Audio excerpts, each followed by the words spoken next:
Warning, the video, warning, disturbing. So, are you prepared as we dive into the depths of this iceberg? Because I'm not ready. So, I think the last part of the iceberg was somehow disturbing, but I was wrong. So wrong. We really hit bottom with this layer in every aspect. The sites I needed to visit to dig up some of the stuff on the games on the list were very questionable, let's say. But I did everything I could so you can have a good video. Next time I hope somebody gives me more hints about the game because researching some of the game with an English title was really a hit and miss sometimes. I'm going to warn you again, the layer will be more disturbing than the rest. So in fact that for some games I couldn't even find almost anything to show you because of the risk of getting a strike on YouTube. But I tried my best to explain every game and a specific deed in the game to really give you an idea of what the game is really about. In the end, I will rate this iceberg and talk about which layer was the best, so to say, for a horror fan, so please stay till the end. Now, I thank you for checking in and I hope you enjoyed the video. So, prepare yourself as we dive into the layer 5 of the dark, obscure and disturbing video game iceberg.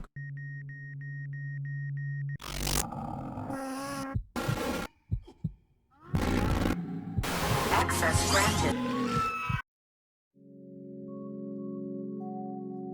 My computer was not happy when I started googling this. Let me tell you, because the sites I need to visit were very weird. And I'm regretting the things I saw also. So I think I'm supposed to talk about, yeah, that name you saw on the screen. Why am I showing just random clips until now? Because finding footage for this game is really hard. Even showing the pictures is strike worthy for YouTube. I will show you some pixelated images just to let your imagination play wild as I describe the game to you, okay? Ready? There was a little girl giving birth lying on a solid floor, without anyone to help her. Too powerless to resist, she was just treated as an ordinary tool. Only one duty was forced upon her, to be a seedbed. Being held in a dark room, she lost her family, her friends, and the normal everyday life she lived. And she was deprived of everything else she had. Now, if I continue doing things like this, I hope that NordVPN will sponsor me so I don't fry my PC for searching for this stuff. So, the game I think I should talk about is Starless Paradise, because there is also a game called Starless and it's a sci-fi horror, but I guess I'm talking about the right game. Now this game is basically a hentai adaptation to a novel. I want to show you some images, but it will be hard because, again, YouTube. I'm going to roll a few pictures in circles so you get the idea of the game, okay? Now, the plot follows a guy who seeks a job and finds an odd job as a handyman. He goes to a beautiful and big mansion where he gets the job, but he is held captive with few more people to do bizarre tasks for sake of the amusement of the family. So I wanna stop here because this game is just flat and mediocre and I didn't find anything that convinced me otherwise. It is just like hatred to some extent. I know the characters have personality and everybody's different, but I can't use that as explanation why the game deserves to be on the list at all. To not waste any more of my breath and your time, let's move on. So I struggled to get much information on this game. If I'm not wrong, it's only Japanese and there isn't any English patch yet. But I found out that the cage has few parts. Today we will talk about the cage open part. The game has a manga feel to it and it looks more artistic than the previous two games on the list, definitely. But as many games on this layer, this gets hardcore. Our protagonist suddenly loses conscience on his way home from work. He wakes up surrounded by ruins and old buildings. He wakes up in an abandoned amusement park. An announcement suddenly informs that the game is about to begin. The rules are very simple. For 8 days, the participants will continue their normal lives during the daytime, but once the night falls, they will be forced into an old amusement park as they are fighting for a coin that will earn them 50 million yen. Sounds like Alice in Borderland or Squid Game, am I right? But then comes the scene around where apparently a 11-year-old forced himself on an adult somehow. So yeah, that's cage open. This is a game, a Japanese game. So everything I say, take it with a grain of salt because of the translations, okay? Mio Shirasaka, who had been deeply traumatized and depressed after being involved in a rape case, gradually regains her will to live after interacting with Yuka on the internet. She asks her family to relocate to the town where Yuka resides to seek further salvation and find meaning to life again. The family gladly and wholeheartedly supports the request, hoping for her full recovery. However, the family's fresh start, which was intended to be full optimistic, progressively crumbles as Mia starts to join the Fraternity Club, a devious off-campus group at Yuka's request. Meanwhile, Taichi develops feelings for her classmate, Megumi. Nonetheless, he soon discovers that Megumi is also a member of the bizarre club. The wounded girl on the request for salvation and Taichi, who seeks to help them, cross paths, leading to a new tragedy. The game has much empathy on how psychopaths can enjoy life in different ways. In this game they are also portrayed about partaking in, let's say, grown-up meetings, so to say, and where they do all shady and sick things imaginable what psychopaths can do. Written and played by Sakarubo Maruo as an official pseudo-sequel to his infamous game from 2014. A lot of readers were baffled by Dasuko's texture, its insistence on expressing idealistic, heart-on-sleeve portrait of empathy and love throughout the most disgusting, grotesque imaginary images at his disposal. Something like Dasuko can only exist as a freaky, weird and bizarre game like this. The main subjects are struggling with their identities in every form. The game has also some strong characters, which do crazy and despite sick acts just to show how they feel and how they see the world around them. Dasuko is a game that wants you to challenge to ask questions and leave you without satisfying answer. It is all about identity crisis and struggling to find your place in the world. But when they started to poking holes into each other, I know that was the time to bail out. I don't know if I wanna continue this video at this point. Even if I try to explain it, I think I will be immediately banned for 3 lifetimes on YouTube. But again, I'm going to try to explain you at least somehow how the plot resolves and show you a few acts what were done in the game. Where the last layer was a perfect mix of dark and disturbing, this layer is getting a little bit out of hand. Formerly known as Kajuo City, I probably pronounced that wrong, but it was transformed overnight into a demonic city. When the immortal, undefined being called witches began to appear, the whole city was under quarantine. The whole city became a ghost town, and it was a perfect place for criminals, illegal immigrants who couldn't make a living in this corrupt world but seek refuges in that city, followed by a bunch of ladies of the nights, black market dealers and yakuza seeking to take advantages of them. The only way to kill a witch is to take off their heads, otherwise they can die, but can feel every bit of pain, and sometimes the people throw the witches into some tentacle monsters who are, how to describe it?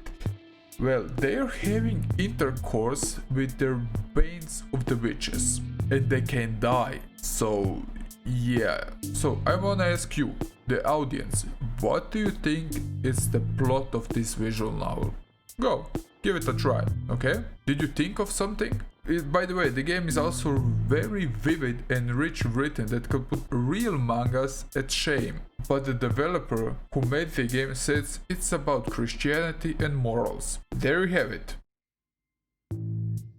Dustmania is a guru hentai, and please don't google those 2 words together, I beg you. So Dustmania is about a mad scientist wanting to do experiment on pain with humans. He selected his ex-co-worker, a female scientist, from the job he was fired. He kidnapped her, injected her with sedatives, and when she finally woke up, she was of course terrified and tied up. The mad scientist give his madman speech about how he wants to evolve the human genome and she will be his guinea pig. The girl wasn't pleased at all, because who would be, but the man scientist didn't take it well, so he proceeds to...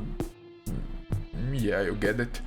Now, for my research, I found that this game is pretty cheap made and it doesn't have a good story either.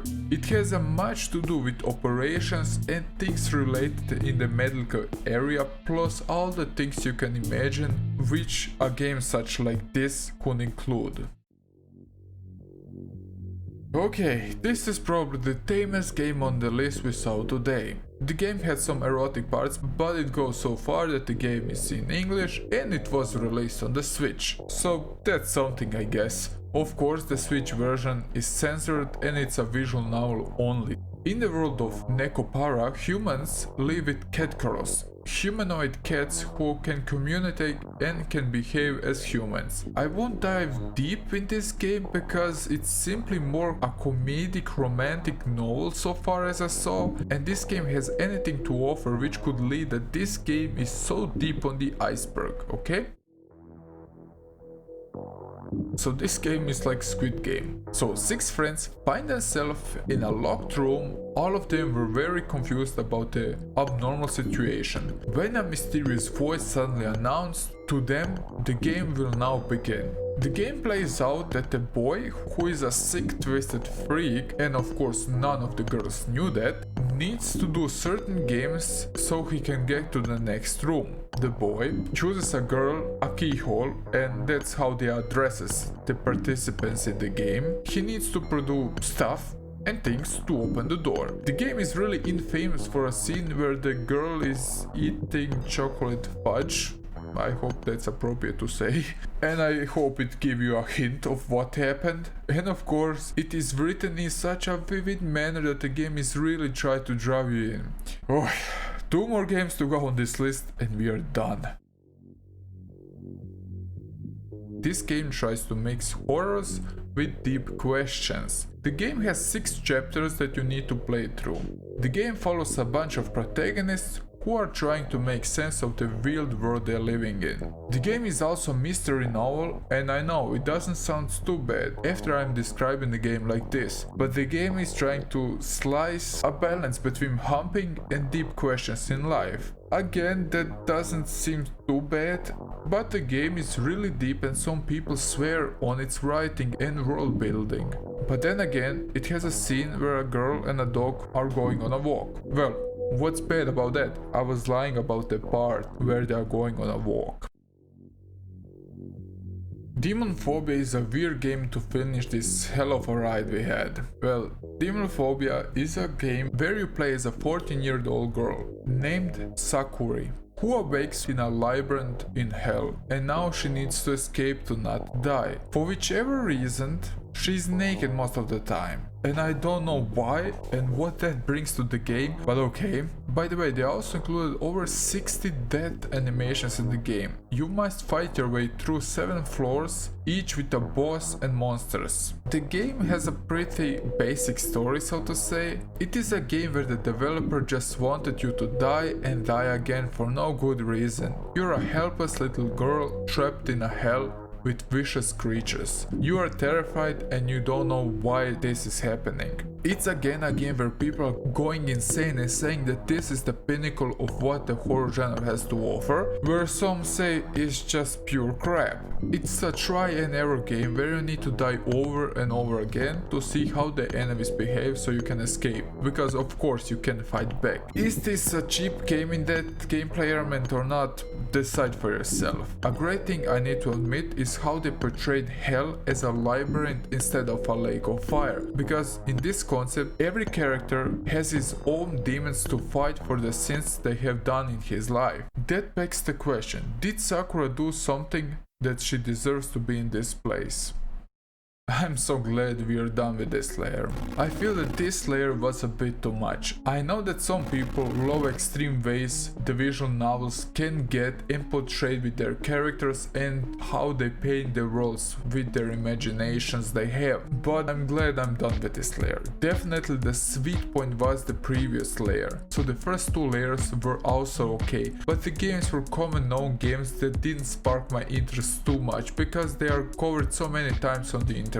But the previous two layers had few gems, so to say, which I would like to check out, and I found the themes were just right. They had deep and disturbing games, but mostly followed with story and great characters. I'm not saying that layer 5 was from the quality much worse, but it get overboard with explicit themes. And I'm now ready to play some Breath of the Wild and relax. But before that, I have one more question. Which Iceberg video you want to hear me talk next? Or should I do a deep dive on the video games you saw on the list? I am thanking you so much for sticking until this part of the video, that means the world to me.